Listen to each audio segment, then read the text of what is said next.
un petit tuto, quelques petites vidéos rapides pour vous expliquer le fonctionnement du ROC XRS Natural Bait Edition. Donc en fait on a ici trois boutons principaux qui vont nous permettre d'accéder à la plupart des réglages.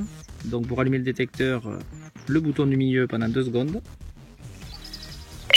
Ici témoin d'indication de la force des piles, donc forcément pile pleine, on s'allume jusqu'à la dernière diode du haut en vert.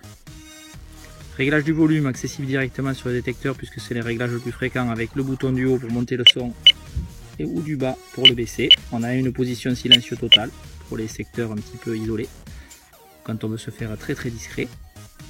Réglage de la tonalité, une seule pression sur le bouton du milieu et ensuite bouton du haut pour les aigus, bouton du bas pour les graves. J'arrête 2 secondes, un petit bip va mémoriser le réglage. Voilà. Le réglage de sensibilité quant à lui se fait également par accès avec le bouton du milieu mais 2 appuis. Et ensuite bouton du haut pour augmenter la sensibilité, on voit ici, et bouton du bas pour la diminuer. Voilà, on voit ici que voilà, pour les courants de rivière ou les journées ventées.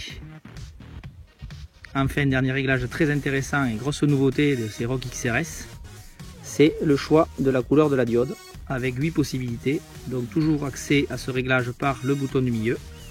3 pressions ce coup-ci, 1, 2, 3, et ensuite bouton du haut.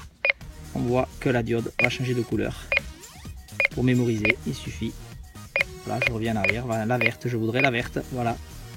J'attends 2 secondes et un petit bip va mémoriser la couleur. Voilà, et on peut vérifier immédiatement. Voilà. Voilà pour ces réglages qui sont les plus fréquents sur les ROC XRS. Des détecteurs qui vous accompagneront partout et pour de longues années.